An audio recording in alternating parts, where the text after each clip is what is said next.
সহজ পদ্ধতিতে গুণ আসলেই সহজ। যদি আপনি কয়েকটা টেকনিক মাথায় রাখেন, অর্থাৎ কয়েকটা নিয়ম অনুসরণ করতে পারেন, তাহলে সহজ পদ্ধতিতে গুণ আসলেই খুব সহজ। চলুন আমরা কোন জিনিসগুলা মাথায় রাখতে হবে সহজ পদ্ধতিতে গুণ অঙ্ক করতে। প্রথমত আমরা দেখতে হবে, দেখুন, যেমন আমি একটা সংখ্যার সাথে আমি যখন ১০ গুণ করি, অর্থাৎ আমরা ১০ দ্বারা যখন আমরা যেকোনো সংখ্যাকে গুণ করি, ওই সংখ্যার সাথে জাস্ট একটা শূন্য বেড়ে যাবে। দেখুন, এই ১০ দ্বারা যদি ২৫ কে গুণ করি, তাহলে এই ২৫ এর পরে একটা শূন্য দিয়ে দিলেই হয়। ওকে? ঠিক তেমনিভাবে দেখুন, এই ২৫ এর সাথে যখন আমরা ১০০ গুণ করি, তখন আমাদের কি করতে হবে? ২৫ এর সাথে ১০০ গুণ করলে আমাদের এই ২৫ এর পরে কয়টা শূন্য বেড়ে যাবে? ২ টা শূন্য। অর্থাৎ ২৫ এর পরে আপনি ২ টা শূন্য দিয়ে দিন। অর্থাৎ গুণফল হয়ে গেল।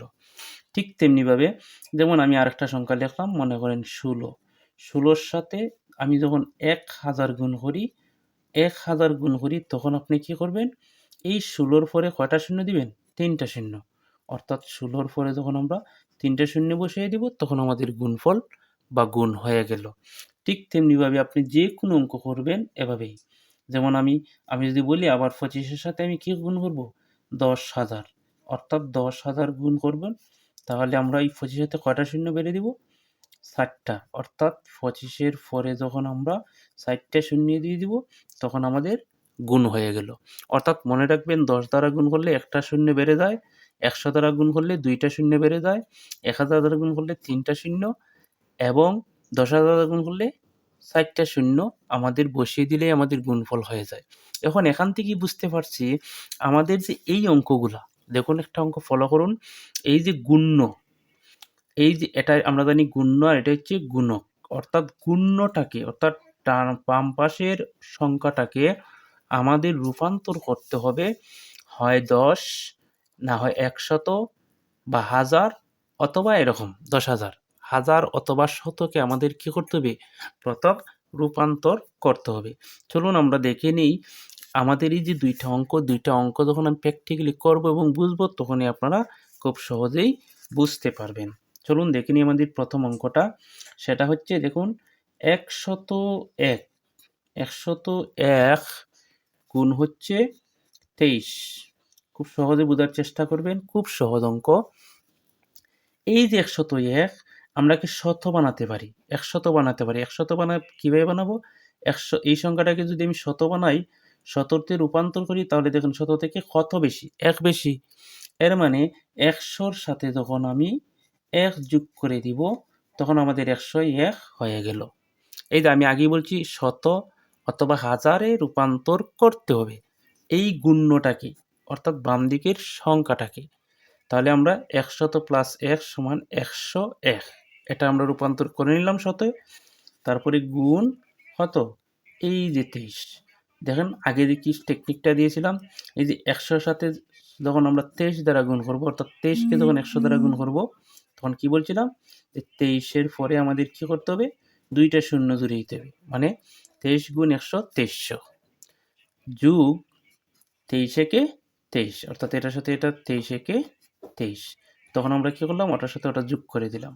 যোগ করলে আমরা জানি ০ আর ৩ যোগ করলে ৩, ০ আর ২ যোগ করলে ২, ৩ এর ৩, ২ এর ২, অর্থাৎ ২৩২৩। দেখুন সহজ পদ্ধতিতে গুণ কতটা সহজ।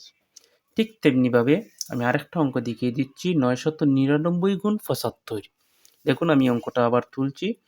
৯৯৯ গুণ কত? ৭৫। এই যে সংখ্যাটা, আগে বলুন, এই যে গুণ্যটা যেহেতু ৯৯৯, তাহলে একবারে হাজারের কাছাকাছি। হাজার থেকে কত কম? ১ কম।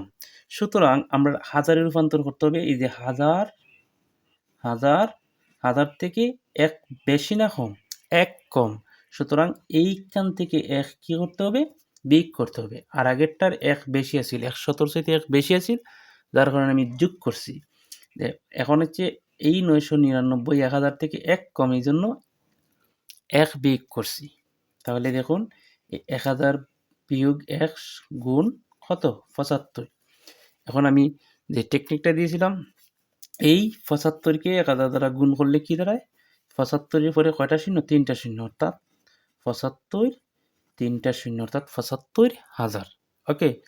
বিয়োগ ৭৫-এর সাথে ১ গুণ করলে ৭৫-কে ১ দ্বারা গুণ করলে ৭৫-একে ৭৫। এখন এই সংখ্যা থেকে এই সংখ্যা কি করতে হবে? বিয়োগ করতে হবে। তাহলে বিয়োগ করলে কি? আমরা জানি যে এই শূন্যর থেকে ৫ যায় না। এখান থেকে নিয়ে নিলাম, এখানে ১০ হয়ে যায়, ১০ থেকে ৫ চলে গেলে ৫। বিয়োগ তো অবশ্যই আমরা জানি। ৯, ৯ থেকে ৭ গেলে ২, আবার এখানে ৯ এর ৯, আবার এখানে ৪ আর এখানে ৭, অর্থাৎ আমাদের উত্তর এটাই। দেখুন সহজ পদ্ধতিতে গুণ করা খুবই সহজ যদি আপনার জাস্ট এই টেকনিকগুলা, যেমন আমি আরও কয়েকটা অঙ্ক দেখিয়ে দিচ্ছি। যেমন আপনার সংখ্যাটা থাকলো ৫১০ গুণ মনে করেন মনে করেন ২৬, তাহলে আমার এই যে গুণ্যকে ভাঙতে হবে, অর্থাৎ শতকে রূপান্তর করতে হবে। তাহলে এই যে ৫১০ ১৭ চাইতে কত বেশি? ৫১০ চাইতে ১০ বেশি, অর্থাৎ ৫০০ সাথে আমাদের ১০ যোগ করতে হবে, যোগ করে গুণ ২৬, তখন আমাদের এই টেকনিকগুলো। দেখুন আরেকটা অঙ্ক যদি আমি দেই, আপনি দেখুন যেমন ৭৯০, ৭৯০ এটাকে শতকে রূপান্তর করতে হবে। শতকে রূপান্তর করতে গেলে দেখেন এই শতক থেকে কত কম? ১০ কম, ৭৯০, ৮০০ থেকে কত কম? ৮০০ থেকে ১০ কম, অর্থাৎ ৮০০ বিয়োগ কত? ১০। তাহলে আমরা এভাবে আমাদের কনভার্ট করতে হবে শতকে। শতকে কনভার্ট যখন করব তখন আমাদের গুণ করাটা খুব সহজ হয়ে যাবে। আশা করি অঙ্কটা খুব সহজেই বুঝতে পারছেন।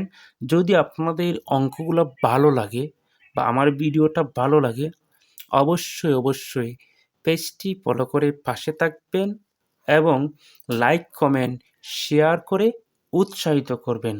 ধন্যবাদ সবাইকে।